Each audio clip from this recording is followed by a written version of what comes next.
Hi, so I'm going to be talking about how I'm going to be processing the death of my twin, how I've been processing it, to be honest with you. And you might hear me walking around. I'm making myself a cup of tea in the British way, which means with cream. And I'm just waiting for people to get on to join in terms of how people process the loss of the most important person in your life. At least process it when something like that happens, because I can't compare my losing my twin as I did with someone who loses their twin suddenly after a no contact. I can't speak on that right now because I'm dealing with my own grieving process. But there's something to be said about you knowing that your twin is going to pass if your twin is ill, and to start preparing yourself with what you're going to do, preparing yourself. Because when you have a plan, you don't completely fall apart because you have a plan. And I mean a plan like, what will you do once they're gone? How will you dress their body? Things of that nature. How will you commemorate their memory? What will you do? Things of that nature. It's plenty important. So one of the things that I knew I would do was to turn his room. This was the room that he had to sleep in because he couldn't go up the stairs, where my room was. So I ended up moving my living situation in the living room, and sometimes moving an inflatable bed into his bedroom so I could sleep with him, and making sure I was by the door. And it was either my son or I. If one of us was out of the house for any reason, one of us was within, I don't know, 2-3 feet of his door in a chair or on a bed lying down, things of that nature. But one of the things that I definitely knew I was going to do is turn his room into the Ananda Gati meditation room, which is so perfect. His name was so perfect. Ananda, blissful. Gati, destination, blissful destination. Okay? And so that's what we're turning that room into, a meditation room with altars, spiritual books he loved, and honoring him in that way. And when people sit there, they can get all that incredible blissful downloads. And probably working with that space using Divine Blueprint by Freddie Silva. Just got the head. I just remembered. So I'm going to pull out the book. It's called Divine Blueprint by Freddie Silva. And it's to turn any room, any house, any room into a power zone. And he talks about what the Egyptian did and what the Etruscans did and what the Irish did, the Celts, throughout that part of the world did with monoliths, and the Tibetans, and the list goes on, right? Choose sacred spots, right? And create something, right? Some of them were just caves. They were just caves that were claimed by, humans, our ancestors, and because they understood, probably a shaman understood that this was a power place, and decided to ritualize the cave until it was ignited. It's kind of like igniting your crystal, right? So I'm going to be working on igniting that room with that kind of power. That's my goal. And one of my goals before I knew he was sick, and he knew this, was to create a labyrinth in the garden with stones. And labyrinths are really important. You'll see them in the Da Vinci Code, in the movies, and you'll see them in cathedrals. And one of the famous labyrinths is in the Chartres Cathedral, which is about 50 kilometers out of Paris. And it was created by the Knights Templars, and it reveres the Blue Madonna.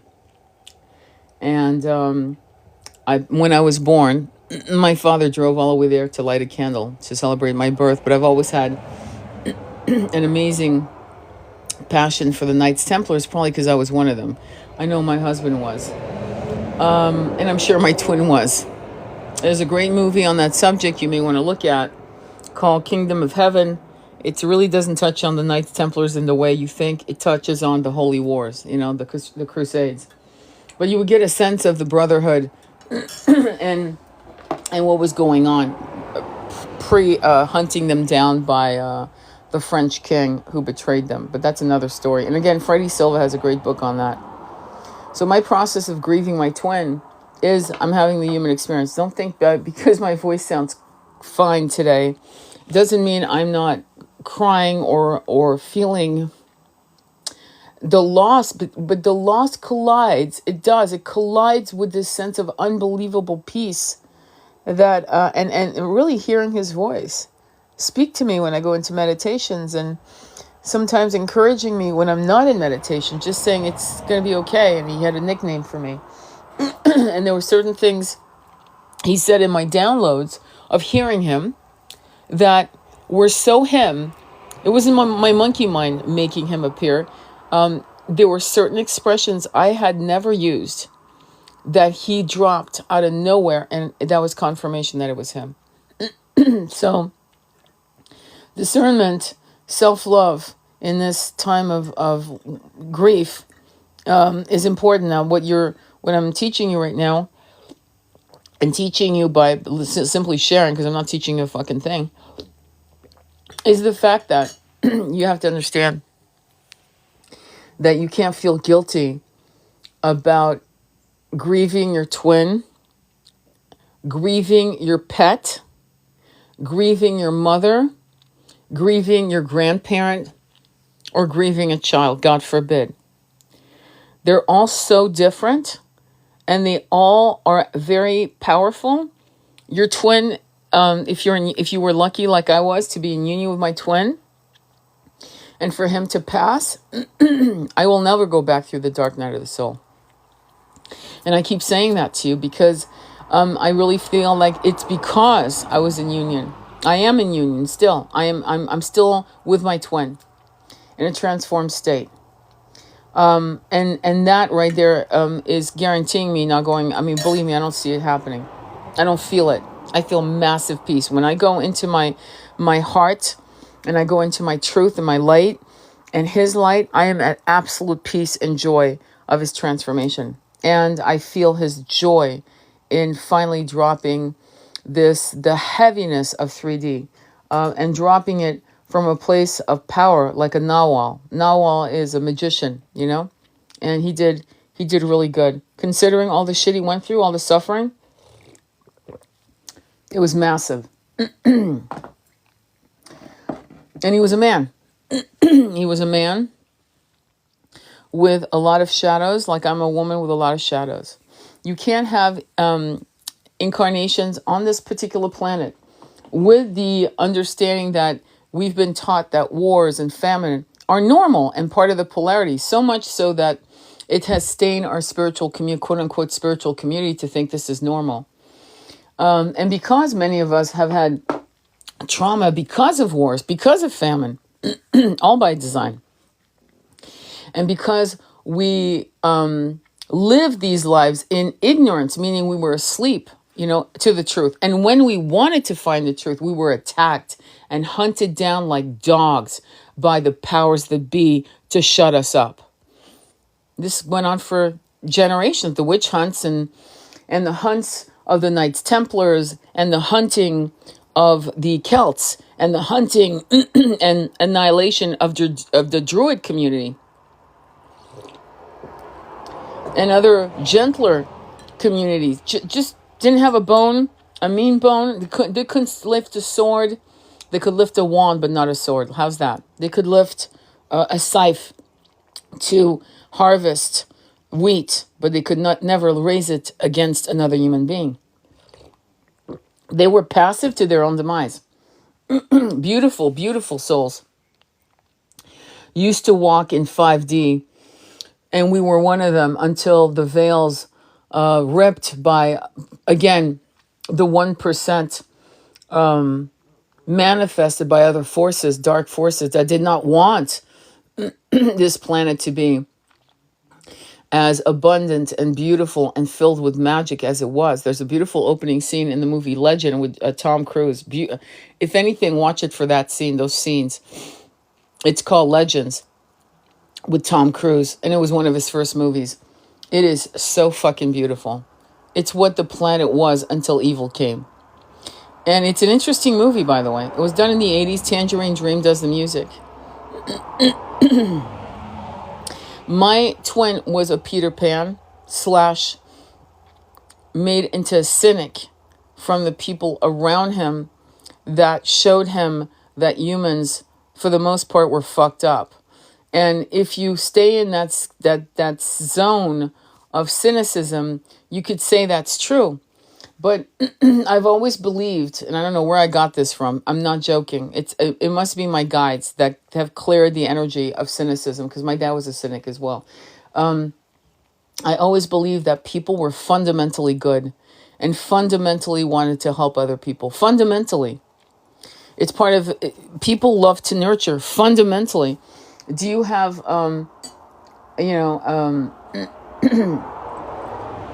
rotten fruit in every basket, rotten apples in every basket? Yes. And the trick is to just remove them from the pile and throw them in the compost pile to get regenerated, meaning you don't hang with those people. You don't try to force them to the light. You don't try to convince them. I love that line. No matter what they say, agree with them and move on. Yeah, okay, you're right. Enjoy your ignorance. Like don't go there, okay? But we have to really look at people's content, of their character, of their heart chakra. We really must. We've got to stop voting for people who are blue, red, women, brown women, black women, yellow women, red women, blue women, orange women, polka dot women, just women. We keep forgetting that it was people of color, of both genders, that were the dogs to the U.S. in, not stopping, voting against ceasefire at the UN. We have to understand that Margaret Thatcher was known as Bloody Mary for a reason, okay, with the Irish insurrections and how these young men, I'll never forget, because I was going to high school in New York City, in a private school, right there on 63rd West End, overlooking Lincoln Center. And I say this because I would sit sometimes at the park or Lincoln Center looking at the waterfalls, thinking of those guys fasting for the right to be free, to be Irish the way they wanted to be Irish. And Bloody Mary didn't give a fuck about those young men. She wanted to be like a man, and she thought that it was better to act like a man, cold, ruthless, with no nurturing bone in their body, like a man. See, the whole point of us wanting to have women in office is because we figure that if you're a female, you have a womb. If you have a womb, or at least you had a womb, you know what to do with that nurturing power. We're assuming every woman has that in her. I think Hillary Clinton, Margaret Thatcher, I could name other women, but I won't, have shown us that these women have climbed up that ladder. Like Kamala Harris, this is known. This is not hearsay, okay? I know this for a fact because I lived in San Francisco, was bebopping the mayor. Why do I know that? Because my husband was friends with the mayor of San Francisco. And he was friends with Willie Brown. And he was friends with Michael Brown, his son. They were all running buddies in San Francisco. And everyone knew what this chick was doing. She's been doing the rounds. Now, I don't have a problem with that if you're open about it. Like I've spoken about Maya Angelou hiding her shit, which again, San Francisco. But anyway. But there is an agenda with her. It's a me agenda. It's not I'm a kumbaya, goddess, sisters, high priestesses agenda. And there are women who are literally going to vote for that woman just because she's a woman. And again, the gender bias and the gender wars are so by design to do the fuckery, because we can all say Kennedy is also a silver spoon guy, but every blue moon we've had silver spoon guys. In fact, platinum, gold spoon fed guys. Buddha being one. Now, of course, I'm not stupid. I'm not saying Kennedy is Buddha. Please don't fucking mistake what I just said. But I'm giving you analogies of, like, for example, Buddha, who left his wife and brand new born son to become enlightened. There are men and women who will say, I will lead because no one else will do it. And if I don't, this will harm humanity. Kamala Harris is not one of those women. Not at all. In fact, it makes me laugh that women are so brutally, many of these women following this woman are so brutally blind and so hell-bent on just supporting something they think relates to them. I have to remind you that we are androgynous souls, and we have been men and women throughout our incarnations. My incarnation with my twin was always that I was the woman, he was the man. And when I was the man, he was not incarnating. Sometimes I was the woman and he did not incarnate. And we would take turns. That's why when twin flames meet on Earth, it's a big fucking deal. And blocking people and saying no contact and all that, never leaving the door open to your twin is a massive mistake. Massive. But going back to this idea of voting for a woman because she's a woman, that will bring us a Margaret Thatcher. If you don't think I'm not kidding, I saw her do a speech at APAC. APAC, a lobbyist community who President John F. Kennedy wanted to expose as a agency, right? As in other words, a for-profit agency in the government, and he wanted some protocols put into place so that lobbyists wouldn't run our country, which is what has happened. Corporations run our country because of lobbyists. Anyway, she's sitting at APAC, standing up, making a speech saying, your philosophies align with American philosophies. I don't know about you, but waging war on people isn't part of my philosophy. Engineering famine on people isn't part of my philosophy. Having every senator be a part of IOF in some capacity or is being paid by AIPAC isn't part of my philosophy. My philosophy is more like Robin Hood. Steal from the rich and give to the poor. But I'd rather not steal, to be honest. I'd rather ask the rich to have enough sense to just disperse the wealth. And you could say to me, would you do that? No, I wouldn't have done that at 25, but I sure in the hell would do it today. And my son, who's 24, would do it today because he's a better generation of consciousness than I was at his age. I would have probably written checks and donated money, but I would have never rolled up my sleeve to be part of the solution, to be honest. Because I was born in the 60s and I was a young woman in the 80s, and the 80s was called the me generation for a reason. It was all about the rich and famous, Dynasty, and Dallas. And I'm trying to remember the guy in Dallas. Cruelty was celebrated. Wall Street, greed is good. This shit was celebrated in the 80s. Greed was good. Do whatever you can. Dog eat dog. Swimming with shark. I'm not joking. This was 80s. The hair was bad. Thank God I was more like pulling my hair back in a beautiful chignon. I never did the big hair. So that was one of the nice things for me, and and that's a fashion stupid moment of me being a girl with you.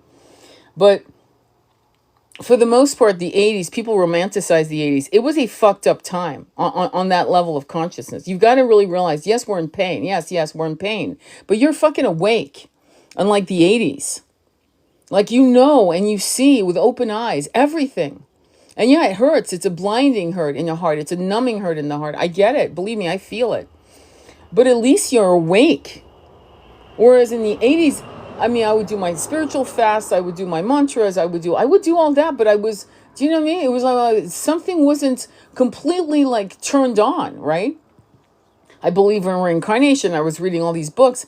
But in the end, it meant nothing. When Shirley MacLaine came out with the book Out on a Limb, you want to talk about a witch hunt that I saw in action? Shirley MacLaine was talked about and talked to in interviews like she was a rabid, insane dog. For simply stating Fantastic, beautiful spirituality. And by the way, her book talks about a twin flame. She doesn't call it a twin flame, but it's a twin flame. And he works in the British government. I read that book like 3 or 4 times. So what I'm going to say to you, let me read some of your comments, because I'm sorry, I always look away because I'm like a squirrel and I get distracted. But let me look down. Let me look down at what you guys are saying. Bear with me here. Well, people hide their shit because it's nobody's business, and now you're telling everyone. Rude. I don't know what that means, Kate. I don't know what that means. And as a woman trying to say those things about Kamal, you just lost my view. Bye. Oh, I'm. Please report me, Kate. Please report me. If I can't say what I need to say, Kate, and be free to speak my mind about a woman who is an absolute piece of shit, then then please, goodbye. I really don't want you to, please, all of you, totally block me. Because I don't want people who actually think that that woman saying what she said about your views to the blue and white country, right? This is recent, by the way. This is this year. Reflect our American philosophy. Then she's done for me. To say that with everything, with the Hague, with the the court saying that they needed to cease fire and this was ignored and they need to stop, and that this is pure evil. I mean, the Hague is agreeing to this, and you guys are going to go with a woman who actually agrees with them doing this against the Hague? Then yeah, fucking leave. Goodbye. I wish I could report you, but see, I don't report people for having bent views. A quick listen on while faring. Oh, fantastic, Jennifer. Thanks for being here, Jennifer. Share the live, because we need to have more of that dialogue. Share the live, please. Because part of my spiritual journey is not to just talk about our twin flame journeys. It's about going and moving on into the new earth. And the new earth is encompassed of the current infrastructure that impedes the new earth from being fully realized for all of us, for our grandchildren, for my grandchildren, unborn yet. He doesn't have a woman. He will. He doesn't have, she's not pregnant. She's not even in his life yet.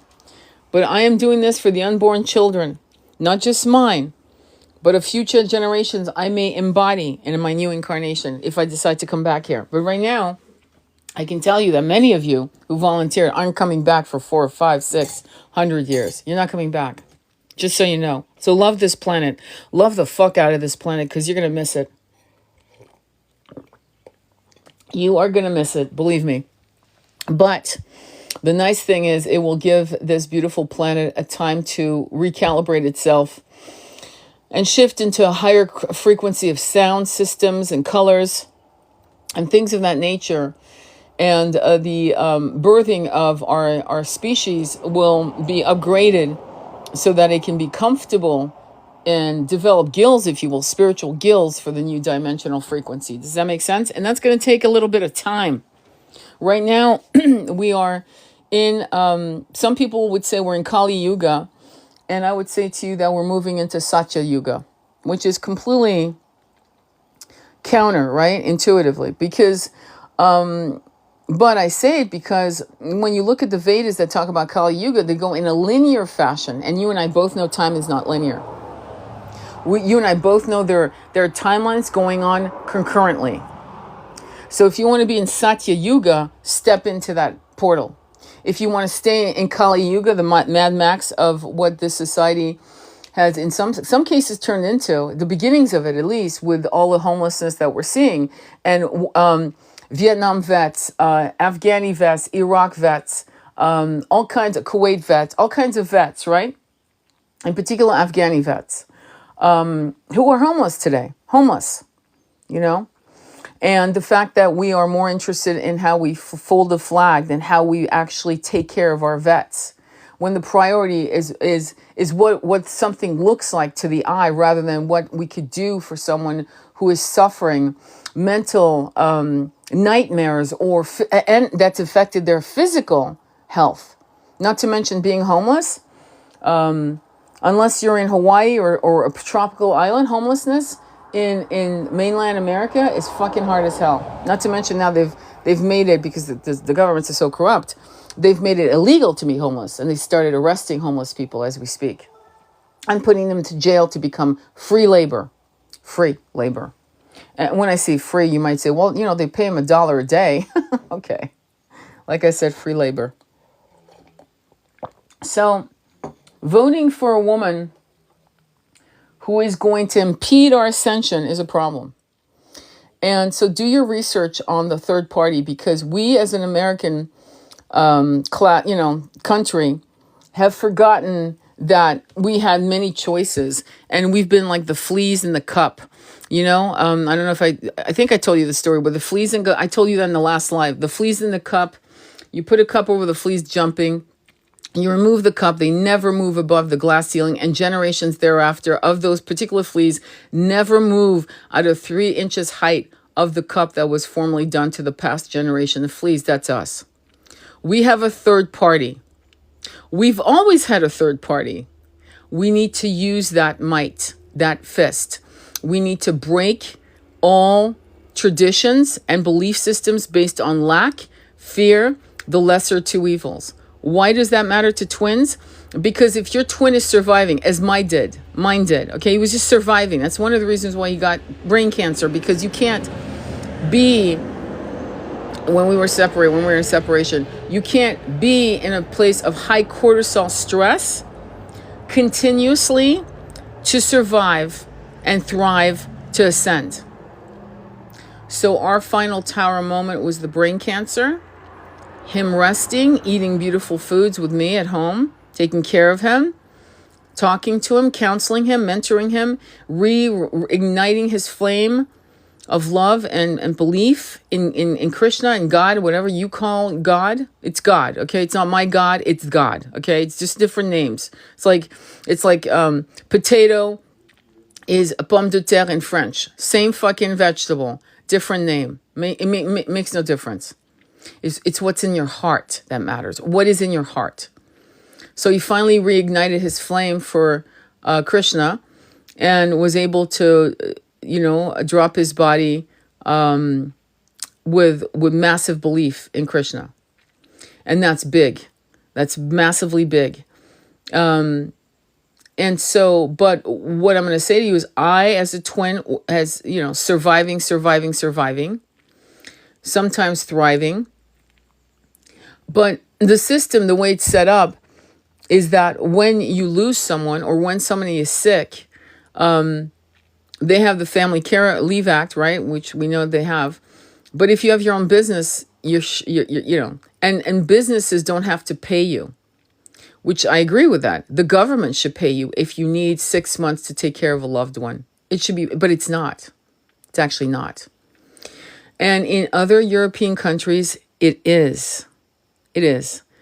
I've lived under socialized systems that have saved my mother's life more than once. I know how it works. See, it's one thing, this is not to brag, but I've actually, and it's to tell you that one of the reasons why I am who I am is because I've lived in different countries. I've lived in Hong Kong. I've lived in Africa. I've lived in France, England, Italy. I know the social system, Switzerland. I've lived in America. I've gone to school in all these countries I just mentioned, by the way. All these countries. I went to school. So it's not like I don't know what I'm talking about. I didn't go there for 2 weeks on a vacation. I've lived there. And so whatever system was in place, I lived that system. So I know the difference, you see. And so we need a government that's kind and generous to our people in America. And generosity is making homelessness not breaking a law situation. Homelessness should be something where our government takes it very seriously to build tiny habitat homes. Tiny homes, 450 square feet, no larger than 650 square feet. I raised my son and my husband in a cottage of 650 square feet, and it was beautiful. It was beautiful, actually. I loved living in that cottage. That cottage was like, Mama and Papa Bear cottage. So That's what we need. And it's interesting because no one really talks about President Carter and Rosalind Carter, his beautiful wife, and how these were elderly people, okay? I think they were in their late 60s when they started literally building houses for Habitat for Humanity. And that should have kind of given us a clue, because they were doing that not in the 80s, in the 90s when he retired. And so that's the kind of kindness and generosity we want from our president. We want someone who fucking gives a crap, who actually loves this country, is not looking at it as a opportunity to make another $100 billion. And so far, the candidates that are being shown to us are that. Trump had his daughter and his son-in-law in the cabinet. Did you vote for that? Well, first I didn't vote for him anyway, but I didn't vote for anyone. I was like, fuck this. But now I'm voting, third party. But we didn't ask them for those two people to come into the cabinet and wheel and deal, because that's what they were doing. You think you're being hustled? That's hustling. Why is this important for our journey? Because we need, for us to thrive, to successfully go through Ascension, for our vets and homeless mothers and children who are homeless right now as we speak in different parts of the country, in tents, if they're lucky, if they have a tent, lucky. They need the ability to thrive, to heal, to thrive. Not all of them have mental issues, and not all of them have drug issues. A lot of them are like you and me, one step away from that collapse. And they need a chance. And the government needs to step up, and instead of sending billions and billions and billions and billions of dollars to countries who really need to fucking get their own shit together, and for us not to get involved until we have our shit together. It's like me cleaning everyone's houses but never cleaning my own, and I've got shit everywhere. You know, I'm a hoarder, but I'm gonna go clean everyone's houses because I'm in everyone's business. No, as a hoarder, I need to clean my shit. I need to get my whole house in order, and I need to tell my allies, quote unquote, listen, yeah, I'm sorry, I can't invest. It's kind of like if you had $200 in the bank and you had a friend that needed $200, would you give it to them? I don't think so. You'd say, wait, no, I have to take care of me and my kids. I'm really sorry. I wish I could. I'll tell you what, let me see what I have in my grocery pantry and let me give you some food. But I can't give you the last $200 because I need it for my family. Well, guess what? The government's not doing that. Apparently, we're not their family, right? Because they're prioritizing other countries instead of saying, wait, hang on. Our people are in fucking streets. And they've been in the streets since 2022, some of them, because of COVID.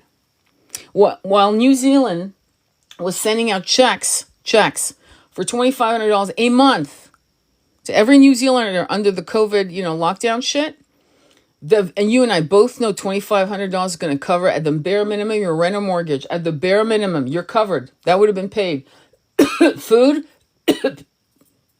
food banks, hustling, friends, side hustles, whatever, right?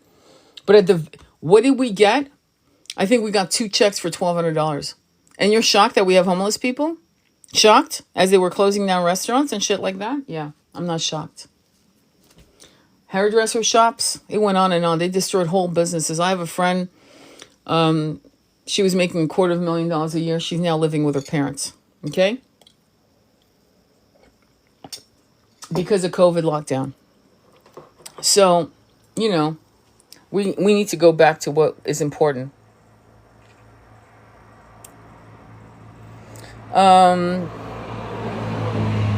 Any other questions that make sense? Any other questions? Okay, so I think it's important for you guys to go back to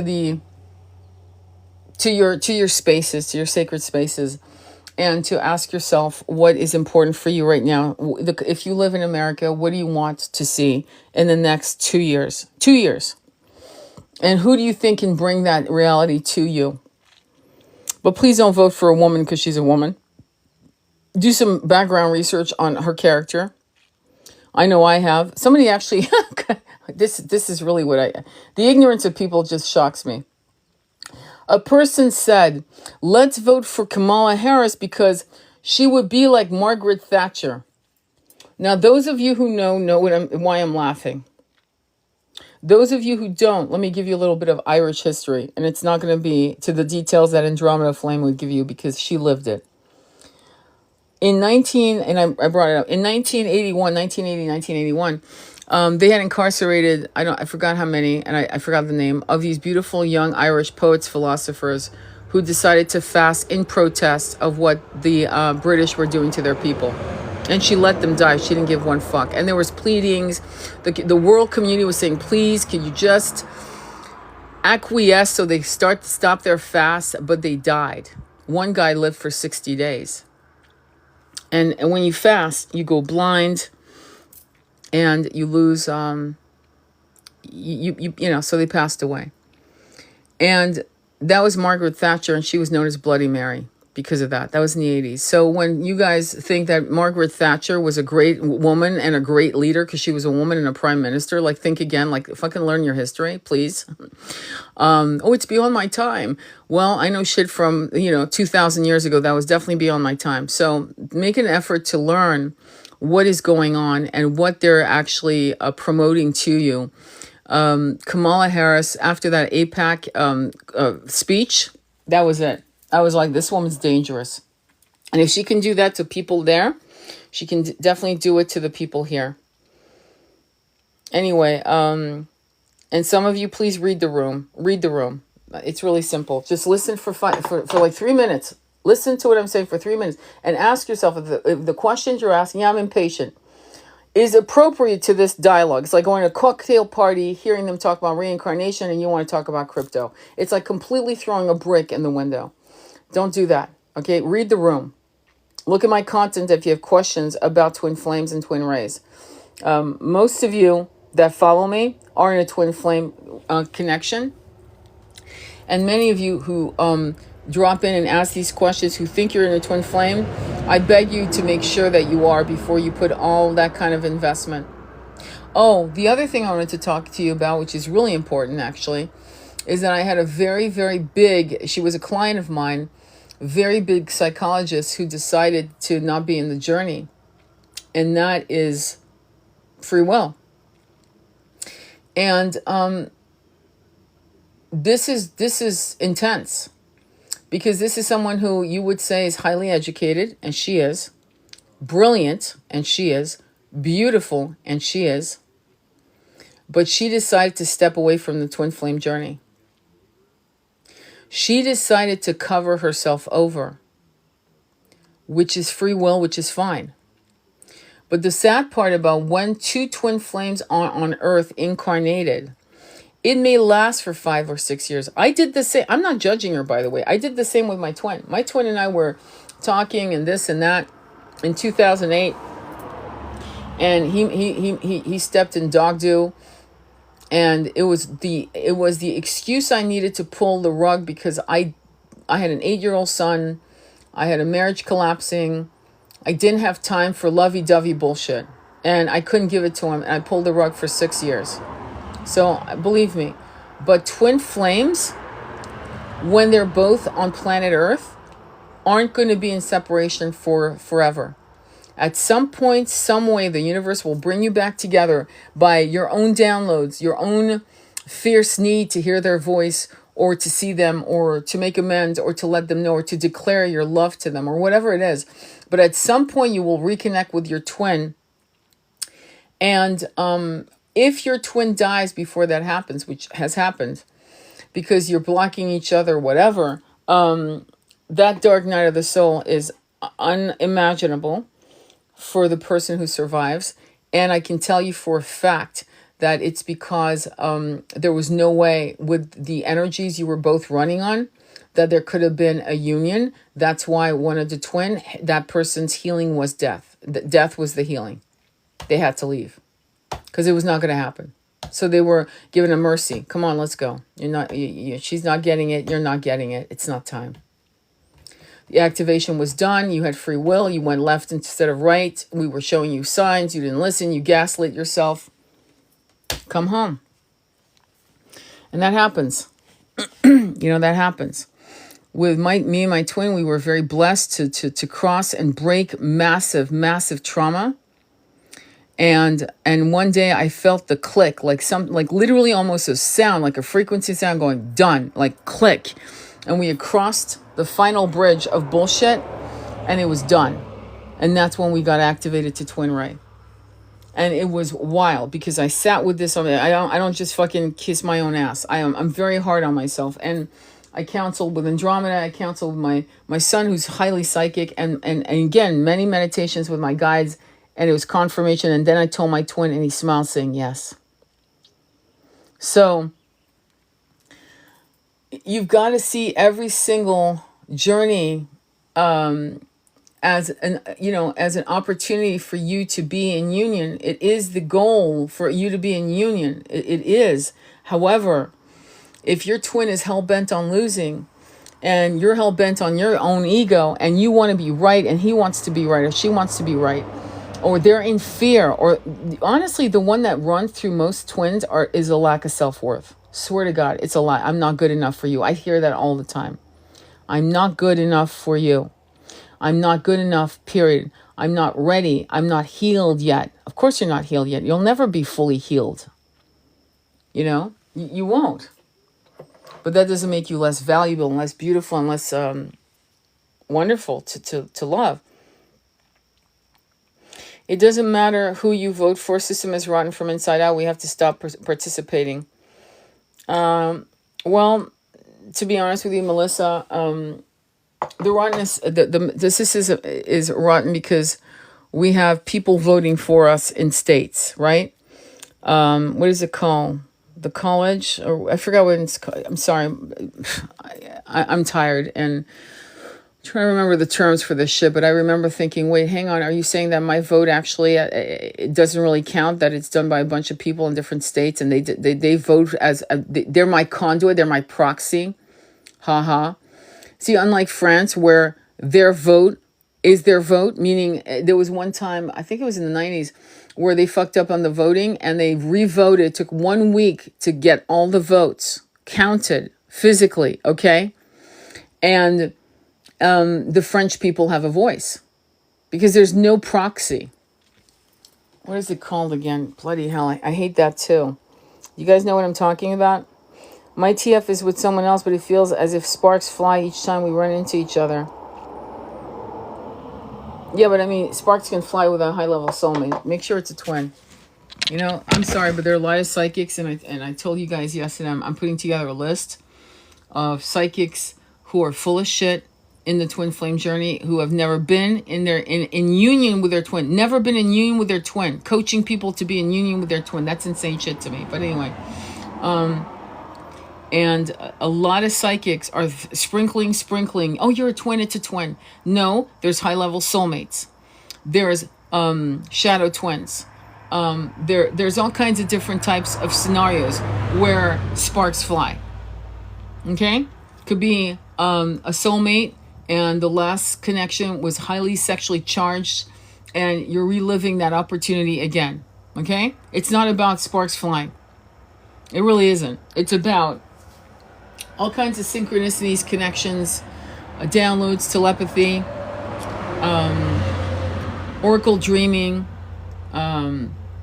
Yeah, it's there's a lot, and that's not to say you're not a twin. That's to say make sure you are, because I've seen too many women destroyed and literally get physically, like, seriously sick, stage 4, stage 3, that kind of sick. Because they were waiting for a person that was their twin or wasn't their twin, but they were waiting for something that was not going to happen in this incarnation by the action of the person that they were focused on. And after like 4 or 5 years of that shit, you kind of need to look at it and go, yeah, you know what? I'm going to live my life, write my book, travel, take a lover, maybe meet my high-level soulmate, have a connection with that person, live my life, and we'll see what happens. If that person comes back, I'll talk to them, but I'm not going to put my life in jeopardy for them. That kind of like surrender to the universe and what the universe wants you to learn. Because I've told people, sometimes you can have, like I did, I had a whole life with my high-level soulmate, had a child, had a life, 33 years of marriage, and then it was time. The contract was up. It was up. My new contract was to be with my twin. That was it.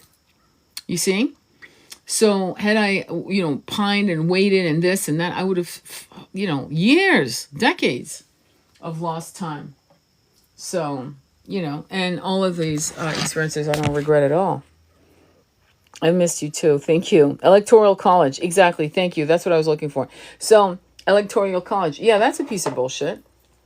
That's a piece of bullshit because in a way they don't trust Americans, right? But let me ask you this. If Americans really voted, right? If we, because when I think of America, I think of the East Coast and the West Coast, to be honest, okay?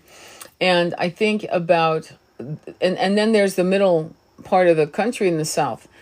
And they're very much entrenched in Bible rhetoric, okay? Handmaid's Tale, 1984, Brave New World. There's a movie I just watched, The Handmaid's Tale, actually, with Natasha Richardson, I believe it was, or Miranda. And they're trying to make Bible studies, like they're trying to make it, they're forcing that into all schools, Bible studies. Not let's study the Quran, the Bible, Buddhism, that kind of thing. I would even say so far Wicca. I mean, yeah, because, Wicca isn't always evil, right? There's a beautiful druidic aspect to it. I would call it more, I don't like the word Wicca because people go right to the devil worship and all kinds of shit. And there's no doubt that there's that. You're more into the voodoo alignment. But there's also the green witch, the white witch. And when I say witch, again, I prefer high priestess. So more in the druidic tradition, right?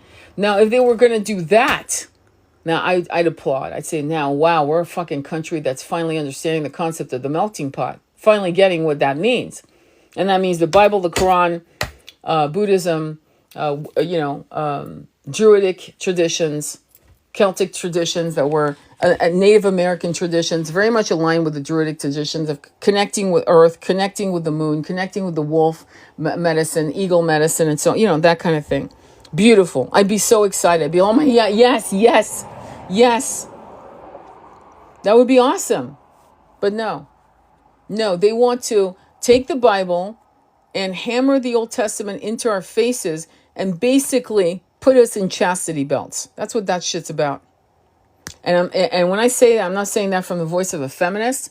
I'm saying that from a voice of a lineage that goes back to America and France and Switzerland, and understands how women were chastised for being women. When most of us would wake up out of, I don't care if you were born in the 1800s, in the 1700s, in the 1500s, when you were awake, there's a beautiful movie you should watch called Jeanne du Barry. Watch the latest movie by Johnny Depp. Watch that movie by Johnny Depp, 2024. It's called Jeanne du Barry. And it's about the mistress of the king of Louis the 14th, Louis the 13th. And his mistress. And she was a wild one. She was wild. And she was brilliant. And what would happen to a woman like that? Which, I'll tell you what happens to women like that. They all ended up in nunneries. That's if you were lucky. If not, you ended up in an insane asylum. And that's when you were definitely not lucky. And that was their way of lobotomizing our spirits. So we would turn late 30, early 40s, and we'd wake up. We'd wake up to being suppressed by the masculine, the toxic masculine fist that was supported by the toxic feminine fist. And we ended up in these places because we were rising out of the sleep of being subjected to people's desires, and we woke into our own power, and right away we would be sent to these places right away. So, I don't want to support any president who would think that's normal, that to force feed the Bible and only the Bible, and to say that is the only holy book, which is massive bullshit, because we have the Vedas, way older than that book. And by the way, that book was bastardized, and what Yeshua said was completely ripped apart. And they only put in, lying by omission is still lying. And when you got bishops, editing things out, taking, the Gospel of Mary out, you're on my shit list. Because in 2,000 years, they did more harm to the feminine sex. That book alone did more harm. So if you want to write, put in the Dead Sea Scrolls, the Gospel of Thomas, the Gospel of Mary, and so on. And really, from what I'm hearing, and I'm going to read it, is the Ethiopian Bible is the most accurate. It's the most complete. But when that's the only religious book you want to teach a classroom, kids all over this country, that's the only book you want to pull out and teach, then that is a control issue, and that becomes fascist. Instead of sharing all these incredible books, the Vedas, the Bible, the Dead Sea Scrolls, the Quran, which people have just wept reading the Quran, wept and wept and wept. The Torah, I left out the Torah, sorry, and other books. Now, you want to teach that from 6th grade all the way to high school? You got my vote. Because now we're creating a society of thinkers, of philosophers, of generous-hearted people into a new society. Now we are actually forming a union of community, of understanding of people's differences. God is God. And God has many names, but there is only one God, right? The one who created us all, the one of 1,000 names. That's why I say that. The one of 1,000 names, the one who created us all, because that's the truth. I don't like when people say, my God. Your God? You mean like your dog, right? Because that is your dog, but that's not your God. That is God. And there's this misunderstanding of how to really honor the one of 1,000 names. And the misunderstanding of our free will. We've completely misunderstood the free will. Free will is doing things from your heart as opposed to doing things from your fear or your ego. And when you do things from your fear or from your ego, you're going to do things that create massive disruption and chaos, not just to yourself, but to those around you. So every school, in my humble opinion, should have a meditation room. Every school, every house should have a little altar and a meditation place to sit, to remember, I am more than this. I am more than what I see in the mirror. You teach that to kids. But if you teach the thing that there's only one thought, one way, that's the same bullshit that created the Inquisition and other things that were absolutely horrific. Let me see.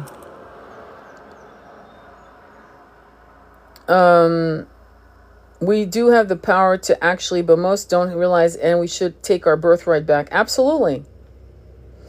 Yes, I'm not waiting, just healing myself, but when I think I'm ready to move on, we run into each other. Sorry, this was off topic. I have an Ethiopian, and I agree because they keep all the books. That's good. I'm going to buy one. I was waiting. And Martha, read the room.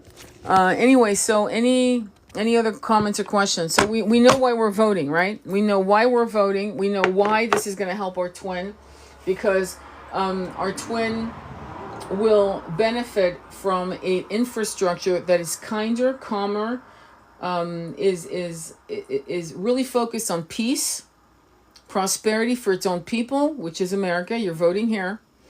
And is very interested in making sure that there is enough for everyone. And lowering grocery prices, making it harmful for pharma to make this kind of money. Changing laws, right? Giving us the freedom, banning the ban on TikTok, which is January of 2025, because when the shit hits the fan, my friend, we won't be here talking to each other because YouTube will fucking block it. So we will now be cut off from each other. So we need a president that walks in and goes, yeah, that's not going to work. TikTok stays. And Kamala Harris is not going to do that. Not at all. Fuck that. Trump? Not at all. Not at all. And we know that. He'll just, I forgot about TikTok. Oh, well, now it's April 2025. They've all forgotten. They don't know. They don't need it, but it'll be too late. We need a president that understands that we want social media that has no right to ban what we have to say. As long as it's not there to harm other people, there should be no issues, right? It should be, if you're not saying something that lifts people up, then, maybe you should, like, what would be something that's harmful to someone's consciousness? Flying a flag that symbolizes the Civil War against people of slaves, former slaves. And still flying that flag in City Hall, in the capital state, shit like that. Yeah, that should be again illegal. Because they sure in the hell don't have that other flag that the Germans SS used to fly, right? If you fly that, good luck. You're not going to be standing for much longer, right? So that should be the same premise. We have to have a country that is kind, and we're going to have to teach people how to be kind. Some people are going to have to be forced to be kind, just like some people had to be forced to share a bathroom with people of color. It had to be forced. And that generation died, and a new generation was born, and another generation, and now it is normal to see interracial couples, much less that. You have people who have agendas where they do not want that. They want the old Jim Crow America. And that is a danger. It was dangerous for everyone because there were these beautiful young Jewish reporters that were very interested in civil rights. What made the mistake of going somewhere in the South, I don't know if it was Alabama, Georgia, whatever, but they didn't make it out alive. Let's put it that way. Okay? A horrific way. We need to end pockets of this country that thinks it's being supported to do that, because it will eventually harm you. Trust me. Just like when the Germans went through what they went through, right? There were Germans hiding Jewish children to putting their life on the line and putting themselves in harm's way. The cortisol, the stress, the trying to figure out how to feed those kids, the trying to figure out how to get their right papers, the resistance was a real fucking thing happening. I don't know why a lot of Americans don't understand. The resistance was hard because there were very few people in the resistance, very few. Okay? And what they did, if you got caught, went down the line. Everyone heard about it, obviously, right? And so we have to not be in that state of fear. We need to bring a president that is going to bring light to this part of the world, which will help the rest of the world. We need to have a president that is going to be generous with his own people, because right now we don't have a woman that has that. I don't believe Jill Stein's the person. I wish I could, but I really wish.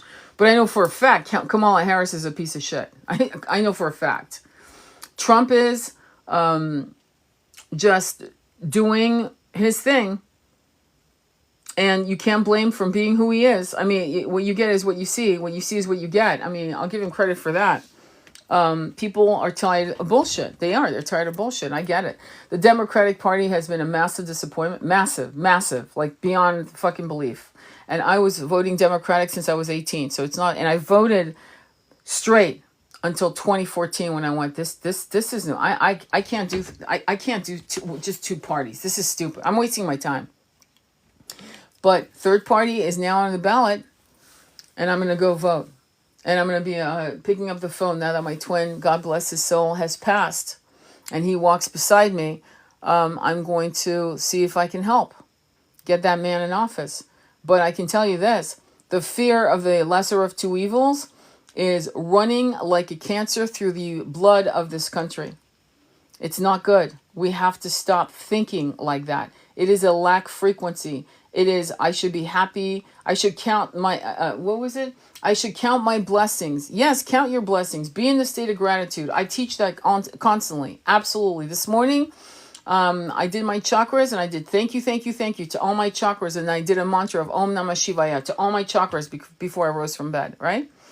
In spite of my twin, you would think, well, thank you for what? Your twin's gone. No, he's transformed. But I am still grateful because I'm being given the opportunity to right the wrongs of over 12,000 years of fuckery to our human race by the 1%. 1%. 1%. 1. And we have the power. And we need to start really going into our power. Does that make sense? We have to claim it. We have to love it. We have to embrace it. We have to have the kahunas to do it. And also visualize, my friend, 369. One of the things I'm going to start doing with my 369 is my connection with my twin is a TWINRAY. Then the next one is going to be how this country is going to look, how the world's going to look, as if it's happening now in present tense. That's my next 369 project for the next 45 days. That's going to be my 369. Why? Because we need it. Because if I don't do something for the collective, if you don't do something and wish something massive for the collective, we're not getting anywhere. But if you use the 369 project, right, concept, and use this process of manifesting, not just for yourself, but for the collective, not only are you actually igniting something powerful, it's like a fuse being lit and boom, it explodes into beautiful transformation of abundance and checks going out in the mail, massive money for every single American, for example, to reset themselves into a new way of being, a new abundance, a new mindset. There are countries where there are no poor people. There are no poor people.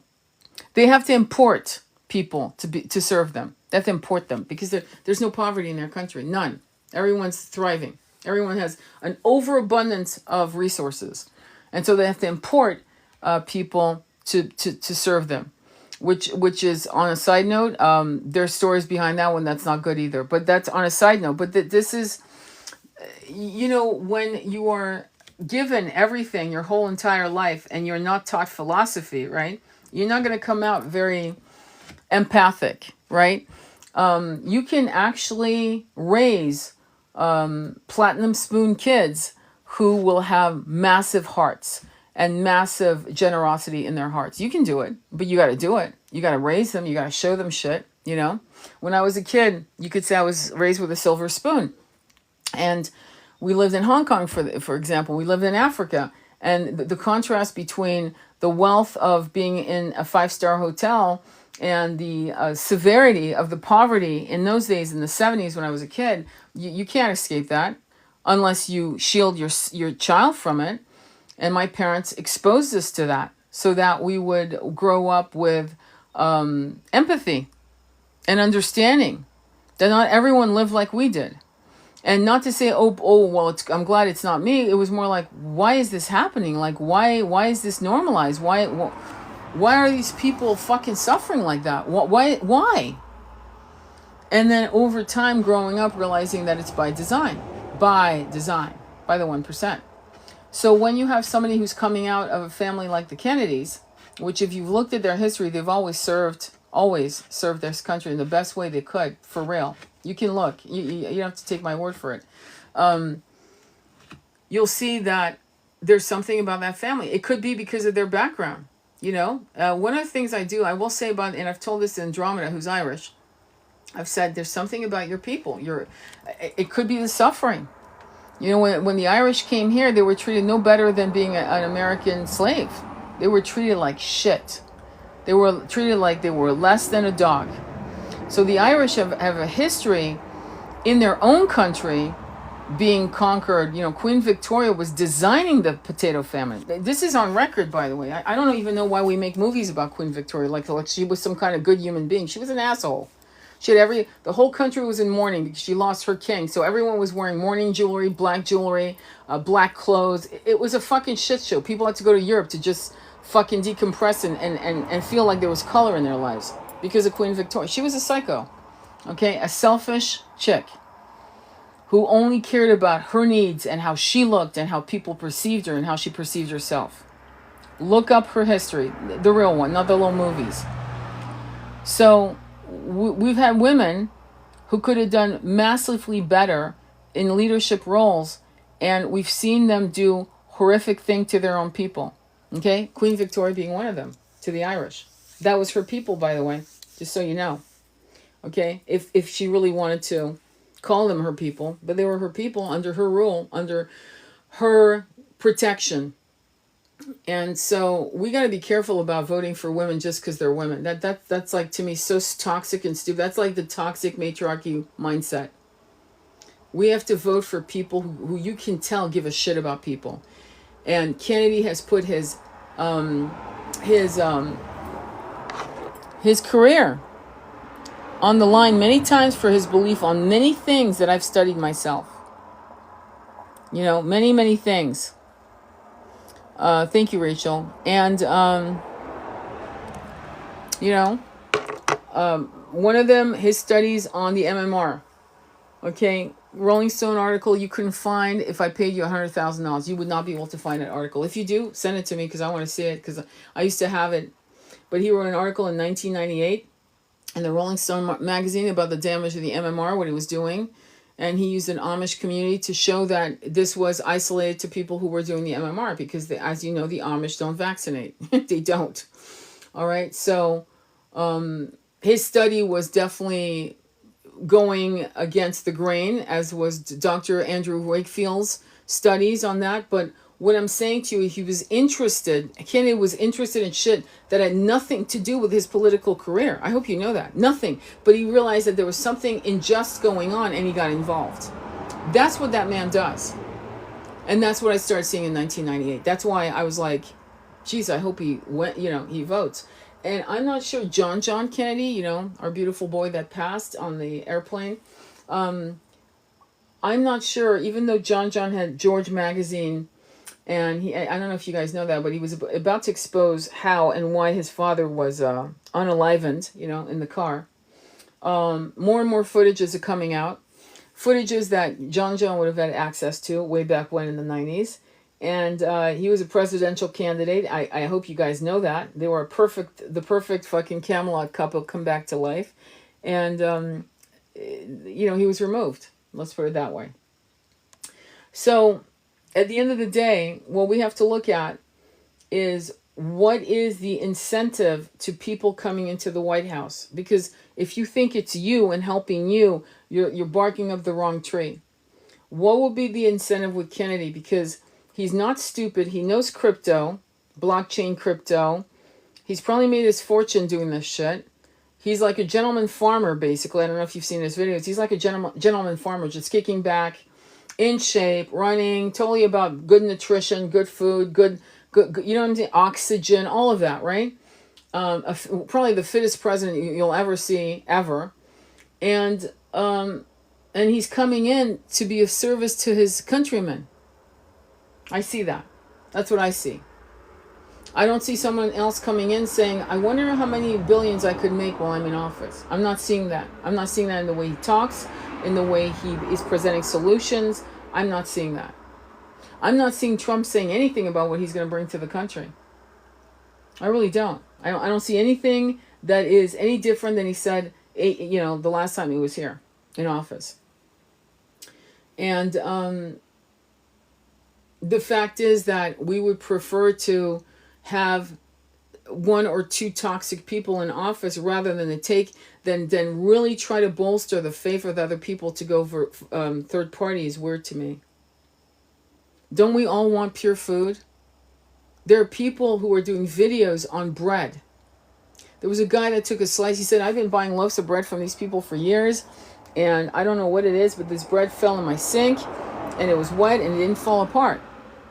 So I decided to test it. I took a slice of bread, and I washed my kitchen sink, and I washed the toilet bowl, and I washed this, and I washed that.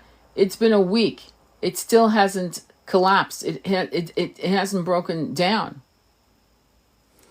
You've seen the shoebox with the McDonald's in the shoebox from 1990 something, right? And it still hasn't decomposed. That should not be legal to produce food like that. It should be against the law to produce food like that. Don't you think? Well, I think Kennedy would make that against the law. See, we need nutritious food so that we can think clearly, so we can feel good in our nervous system, so that we can have enough to thrive, to have the time to develop a meditation practice if we haven't already, because we're so stressed out and we're so busy and the world's just hitting us with, mortgages, rents, car payments, insurances, all of that, right? There should be a controlled system where there's an abundance of pure food and water, of good salaries that keep people thriving, where you can actually save money and take a vacation. We went from being a country where people could have a family of 4 and have one vacation once a year somewhere else in a Winnebago, whatever. This was happening in the late 40s, 50s, and 60s. And that was just, people were thriving. People were living a very mundane, which is fine, life. But there was peace. And there was abundance, to some level of abundance. And there were people who chose to be homeless. In other words, they were vagabonds. They weren't homeless, they were vagabonds. They just didn't want to work. They didn't want to, and they lived a certain way. But they weren't outlawed. They weren't arrested for being vagabonds. You know, they would jump trains and travel from here to here, and there was a little more stability in the country. Well, why don't we want that for ourselves? And we should be able to afford a house. Every American should, after maybe 2 years of saving a little bit, and saving, or even having the government send a check when you have a baby, when you, whatever, which other governments do, by the way. They send checks. Okay? To help. They sent whole boxes. Norway, Sweden, France. You get money when you have a baby. Okay? And you're supported. You're supported in having your baby with you for the first 3 months, 6 months of the baby's life. In other words, you don't have to work. The government pays you. What's wrong with that? Why don't we want that for ourselves? Oh, but it's a socialized system. Yeah, but they're happier than us. They're happier than us. You realize that, right? Their hell is our heaven. I'm hearing more and more Americans saying the American dream is to leave America. What the fuck is going on? That's sad to me. Sad. I'm sitting in one of the most beautiful places in the world. Beautiful. Europeans come here, they can't get over the woods of the Northeast. Beautiful. And yet, it's not being allowed. It's not being allowed to enjoy in its all capacity. You think I'm a little Mary Poppins when I say that every American should get a check for $100,000? Go ahead, pull it out. Pull out your calculator. Pull out your calculator. How many Americans do we have? 330 million. Out of that, there are millionaires who wouldn't get the check because they're millionaires, for Christ's sakes, okay? So you'd have a population of probably 280 million getting a check for $100,000. Every person on this country, whether they have an ID or not, would be able to get a check for 100 grand. Do you know what it would do to American? The whole mood of this country would change.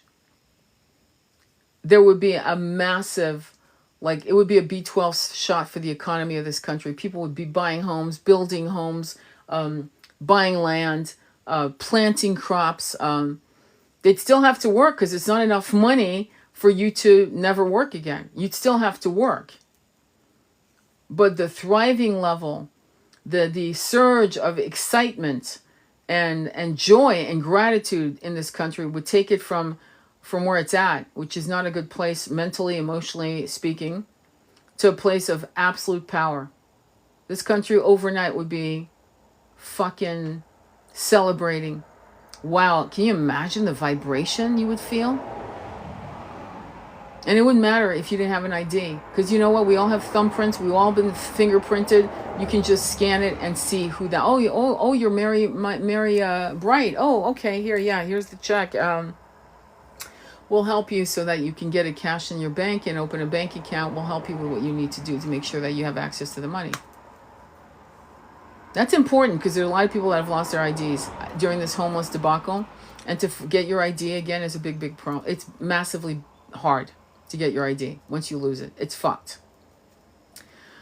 So we would have people who would help, and all of that would be put into place. That is the kind of organization I'm looking for from a president. Certainly not, oh, kumbaya, AIPAC, yeah, fist, power fist to you. Let's keep doing what we're doing.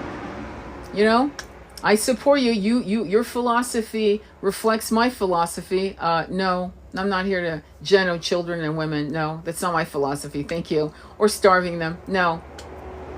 All of that's been done before. All of this has been done before, with the Irish being 1, with the Native Americans being 2, with the African slaves being 3, things of that nature, and other countries. It's been done before.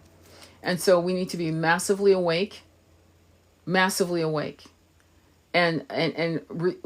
not to consent, spiritually not consenting to any of this, and then inviting 5D and getting involved with the dialogue of third party. Because if we actually get one of these two idiots into the White House, mark my word, this country will not fucking, it will go into the dark night of the soul. You think it was bad in COVID? Watch if one of these two idiots get into the White House. We will go into a massive dark night of the soul as a collective. And many Americans will leave. Many Americans who can sell their house, have something to sell, many Americans who don't have shit will stop paying whatever to gather the money to get the fuck out. Just so you know, it's going to be bad. Because also TikTok will be offline and none of us will be able to talk to each other, and many of us will make hard decisions based on time to go to Mexico, time to go to Costa Rica, time to go to Portugal. Fuck this, I'm out. I'm not doing this. A lot of people are going to feel that way already. So if you want this country to thrive, you better start having dialogue with people who are afraid to have dialogue with you. Does that make sense? True. Yes, I want that. Yep. Of course you do. I do. I want it too. I'm looking at a forest right now. Beautiful forest. I mean, a willow tree the size of, I don't know, I think it's 30 foot tall. Willow. Gorgeous. Fucking gorgeous. And many of us are blessed to live in little rural places, right? Little places. We have our own little, little pieces of land. We're lucky to have it. But man, this is not good. All right? So go out there. Do your research. Because Kamala Harris is, when people say, it's like Margaret Thatcher, you should run like fucking hell and do your research on Margaret. I actually called someone out and said, what are you talking about? Oh, Google Margaret Thatcher's history. I go, Google it? I didn't have to Google it. I lived it. What's wrong with you, man? I lived it. I was there when she was fucking doing this shit to the Irish kids that were protesting by fasting, which is what Gandhi did, by the way, to stop the Muslims and the Hindus from, unaliving each other, when the British left. So it's, yeah. Comparing her, Kamala Harris, to Margaret Thatcher is actually a good comparison. That's the irony. But the stupidity is that they have no idea what they're talking about. They don't realize that Margaret Thatcher was an animal. And again, she was called Bloody Mary for a reason. She earned it. So, the reason why I'm doing these lives on the heels of my twins passing is because there's a massive melancholy that is in my heart chakra, that also realized that as he was passing, not only did I feel like he was lucky for many reasons, of course, but one of the things that I felt was really lucky for him, and I told him that, is because he didn't have to see the shit show of levels of ignorance that people are now still playing with the Trump and the Kamala Harris choice debate. That he wouldn't have to see if this country actually fell into the dark night of the soul, which it will. I see it in 2025. If this consciousness of lack continues, we are not going to do well. And they're giving power. There were men who are white supremacists, unfortunately, who were masked. I don't know if you guys saw that, walking all together, right? And massive groups of them. There are these wonderful starseeds of different races, doesn't matter, all kinds of races, talking about how this particular timeline of these men allowed to do that is a very, very dangerous thing. And many of them are in their the police officers, they're sheriffs, they're judges, they're lawyers, they work in state jobs. They have covertly gone through the whole system to do, and then to collectively get together and walk together as a warning to us that that's what's coming. Meanwhile, everyone's yelling, Handmaid's Tale, Handmaid's Tale. Yeah, if you haven't watched the movie, just watch the damn movie. Margaret Atwood wrote the book. Watch the movie. It is scary as fuck. And after Roe versus Wade was actually overturned, I was busy working and busy getting myself to buy the house and all of that. It came through me going, wow, that's the beginning of massive danger. And you know, I'm not into my childbearing years, so it wasn't a massive concern, but it became a massive concern because it was a philosophy of choice taken by a government imbued with women. And these women that supposedly represent us, judges, senators, should have gone together and howled until this was stopped, and they did not. And that's their job, by the way. That's all. They're paid to just do that. You and I we've got jobs, we've got this, we've got that. That's not our job to just to look at something, a bill being passed, right? A bill being pushed to be passed, right? And these women did not collectively get together. All these senators, Democrat, Republican, get together. See, this is when a woman's combination of women, a group of women forming and bonding together is massively important. And when they can't, because one is a Republican and one is a Democrat, right there, that's toxicity, right there. And if you've got women who are Republicans who actually believe that the Roe versus Wade being overturned was righteous and good, then we're in danger. And so this is real, what's happening. You think these are movies? They could be metaphoric in some aspect, in some small aspect, right? But not fully. Given the right, these men who are pro this and pro that, and you know who I'm talking about, who are trying to push the Bible to be part of the curriculum for all schools in America. No other holy book, just the Bible. With their fuckery and with their misogyny and with their polyamory philosophies, because they have it. It's not good. And for the fact that none of these women in the Senate howled they should have been losing their fucking shit. And they did not. They did not. This kind of shit, when it's overturned, you lose your shit. You fucking go to the Senate floor. You make sure every camera's on you because this message is big. None of them did that. If I'm wrong, let me know, because I know I didn't see one massively pissed off female senator do a fucking thing to that level of, yeah, I'm sorry, I'm about to be the bull in a china closet. I'm about to fucking make everyone massively uncomfortable right now. That was their job. They didn't do their job. And that seemed to be something that was going to be, I don't know, I wouldn't say benign, but it was very much similar, in my humble opinion, to what happened with the Taliban when they started exploding all the Buddhas in Afghanistan in the 90s. And that's when me and my husband said, oh shit. And there were Buddhas that were the size of mountains, the size of mountains, and the community of anthropologists and historians and all that shit were like, we'll pay you to fucking remove it. And they're like, no. And they were just they blew up all these Buddhas that had been there for 1,000 years. So to me, Roe versus Wade is like blowing up the Buddhas. And it now is showing us what's to come. And it's scary. And I'm not a person to be scared. I'm not scared because I have choices. So do you, by the way. But if you want this country to thrive, that cancer has to be cut.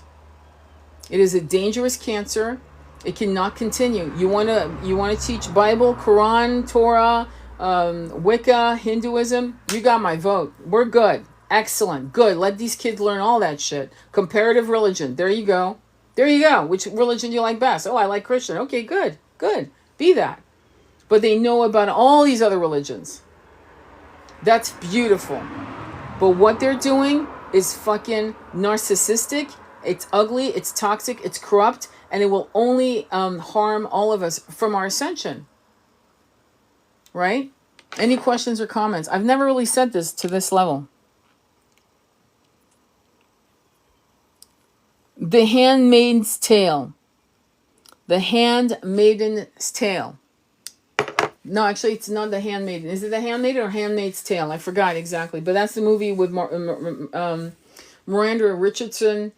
And it's a movie, well, and it's a book, obviously. Margaret Atwood wrote the book. Margaret Atwood, Handmaid's Tale. Watch the movie. It's horrible. It's horrible, and we're not far from that. 20 years from now, you could be seeing that play itself out.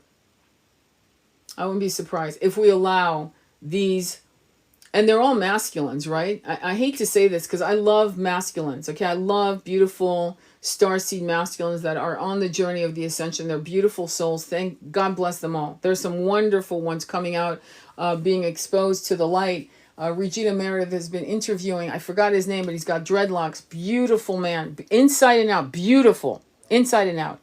Look for Regina Meredith's interview on her YouTube channel on him and what he says about reality and thought and what happens when we die on thoughts and how thoughts reverberate and so forth, which is true. But for us to create a new earth, right, we have to see what we don't want. First, you have to see what you don't want. Do you understand? The average person on their personal life doesn't know what they want. They don't know what they don't want. Do you get what I'm saying? And I remember teaching my clients saying, well, what don't you want? Do you want to live in Washington State? No. Okay, well, that's a beginning. Where do you want to live? In a place where there's the ocean. Okay, great. What can you afford right now? Could you live in a place by the ocean that you can afford? Yes, I could live in Oregon. Oh, okay, cool. All right. So now okay. So you want to live by the beach and you want to live in Oregon. Got it. Okay. So now the question is, let's do a 369 or let's do a manifesting process where you get yourself out of Washington State into Oregon, because that's where you want to be, because that feels more like you could afford to live at a beach. Okay. It's the same premise. See what's coming. See what's here. It's ugly. It's only going to get more putrefied with ugliness. You don't want that. Now let's plan on what we want, how we want to get there, how we're going to do it, and let's just get there. 5D. That's it.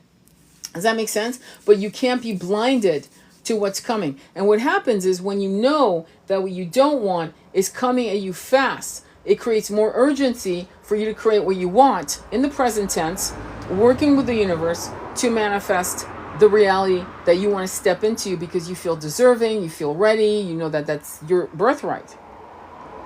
But you got to first see the reality, right? And so quite often women will feel things about a date, right? And so, for example, they'll be at the date and they'll go, fuck, thank God I got Uber money. But they'll feel something at the date. And they're so hell-bent on being polite instead of going, I think we're good. I really enjoyed talking to you. I have a headache.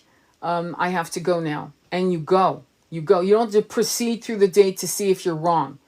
The first hit of being uncomfortable, what people are now calling pink flags, should be enough. And so right now we're having all kinds of fucking red flags flapping in the wind. And we need to create urgency to create what we want. Does that make sense? Because I'm not trying to tell you doomsday. I'm trying to tell you this is the situation. This is what's coming. This is how it's going to harm us. This is how it's been harming us. Solution.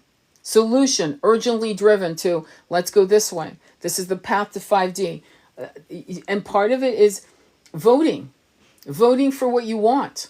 It doesn't matter if it comes true or not, to be honest, because if your consciousness is of the world you want, the universe will conspire to make massive changes that could be very uncomfortable, very shockingly uncomfortable, but to the end going, holy fuck, that was the solution we needed.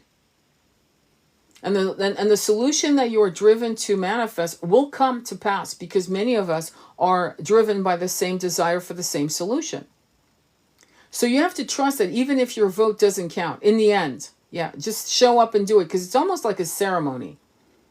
It's a rebellious ceremony saying, I don't fucking consent. I'm going third party. Fuck you. That's what it's saying. And it's a ceremony to that. And the person you really don't want to win will win. Let's just hypothetically say that could happen. It could happen, but it could happen the other way. Then the universe will conspire something that will tear it all down because we don't want this. We've been visualizing what we want. We are not stopping visualizing what we want, no matter what we see on TV or what's being shown on the news. We continue with this urgent, beautiful, faith-filled journey towards what we are living. We're just manifesting 5D reality and the infrastructure that is kind, loving, and generous to our people. And that will bring, it could bring a tower moment. And it lasts a week, a month, no more. And then boom, you're like, holy fuck, this is like, I can't believe it. Like, it's over. Like, we're walking into a new way of being. Trust the process and trust how things are presented to us and trust the dialogues that are fear-filled, and make sure that you're not part of that fear-filled dialogue. Trust what you're hearing. Trust that people that afraid exist. Trust that what you're hearing isn't in your head. It's actually happening. And trust that you have power to overcome all of it. Most importantly, trust that. That's going to be the most important level, okay, of your power. And that's where you need to go into your consciousness, if that makes sense. Okay? Because if you continue allowing other people, it's the same, like I tell people, and I made the mistake myself, don't get me wrong, so did my twin, of allowing other people to influence us who did not understand our path, our soul connection, did not even understand the concept of this is the love of my life. Many people have not had the love of their life. They've had people who they love beyond anyone, but they were never given the ability to be with them, okay?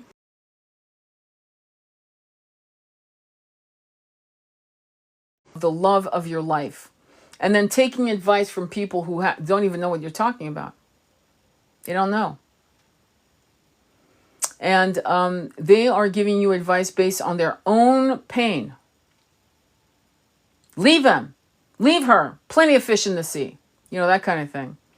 So it's the same premise with the infrastructure that we live under. You will have cynical people telling you, it's always been like that. That's just how it is. It's the polarity. It's important in spirituality that we have wars and famine. It's just part of the polarity. No, it's not.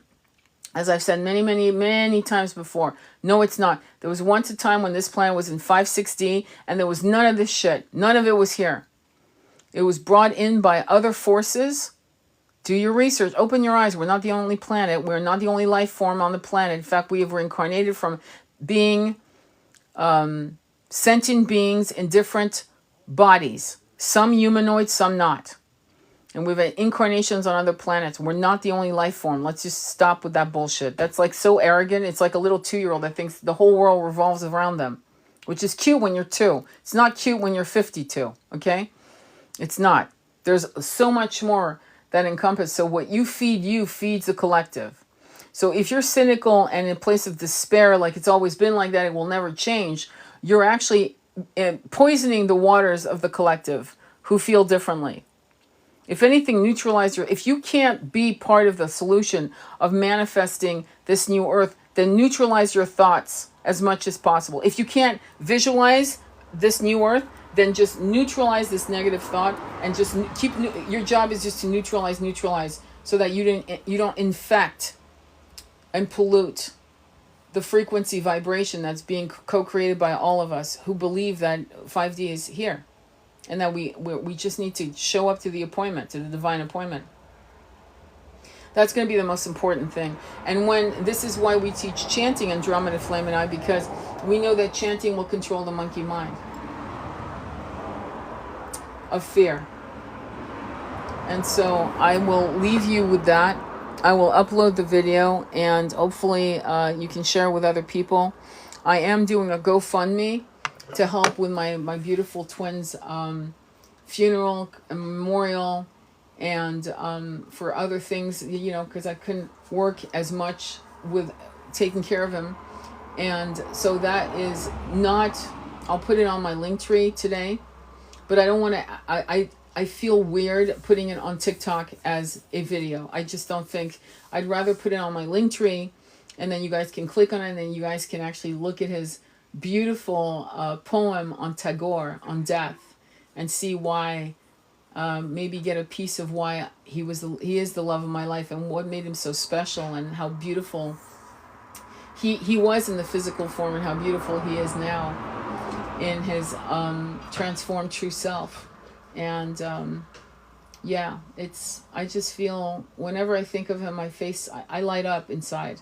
I light up because that body no longer served him. The body that once was his temple, and he ran up hills, and he was just a little boy in a grown man's body. He just had so much joy and so much mischief, and just my Peter Pan, really. And I say that with great respect. And suddenly was in a body that jailed him. That he had to transmute this energy and release it. And I feel so privileged. I was with him and walked beside him. And the conversations I have with you about politics and infrastructures and things of that nature are conversations I've always had with him. Always. So this is not off topic for me. I continue my conversations with my beloved, sitting next to me, smiling, nodding his head while you guys listen. So it's on that level that I share with you. Much love on your journey. I know it's difficult to see what you're seeing and to wonder how much power you have, but every one of you is got the power to generate electricity in entire states.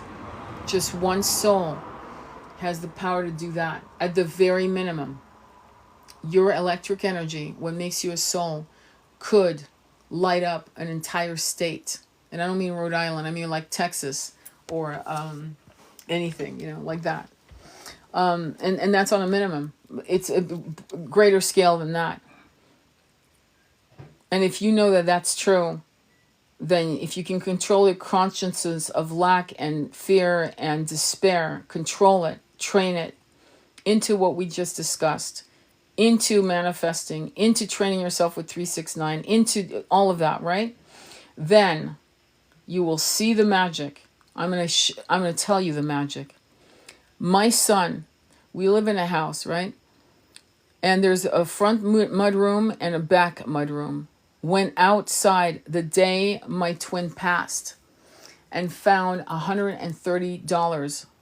We've been going in and out of that porch for in rolls. He has no money. He had been chanting for money and helped to find a job, and it could have been there because we've had no workmen, no this, no that. It was the weirdest thing. And he said, I think it blew off the street. I said, no, it materialized. An angel brought it to you. An angel brought it to you. It didn't blow from any street because we don't have sidewalks. We don't have, people don't walk here. It didn't, that's not how it works. It was a gift given to him by the universe as a symbol that his chanting, his meditation, his work, his belief, his trying to fight out of despair was working. And sometimes you'll see feathers, a book, whatever. Something will be left for you. And will be perfect for you at that point. It will be what you asked for, what you desired, and it will be right there for you. That's what happened. I could tell you stories upon stories upon stories, and some of them you'll think is woohoo, but that's only because you only think in a certain way. And you feel as if it must make sense in 3D. But you have to understand that what makes sense in 3D, right? What happens in 5D, in 3D is considered magic, but in 5D, it's just reality. It's another reality. It's another way. It's another frequency. And magic encompasses impossible things becoming possible. That's what this is all about. So we as Americans are being massively tested. What world do you want to co-create? What kind of country do you want to have? Is driving by tents, miles of homelessness, miles of tents that now they want to just put into cages, into prison. Is that the kind of country we want? Do we accept this? Are we? Because in doing nothing, we accept. But if we do something by our minds, by manifesting, by doing the 369, and one of the paragraphs is about how this country looks in the present tense, then we shift the whole dynamic. And those who are against that vision are toppled one by one, not to harm them, not at all, to just place them where they belong, but not there anymore. All right, sending you much love on your journey. Be well. Namaste, be well.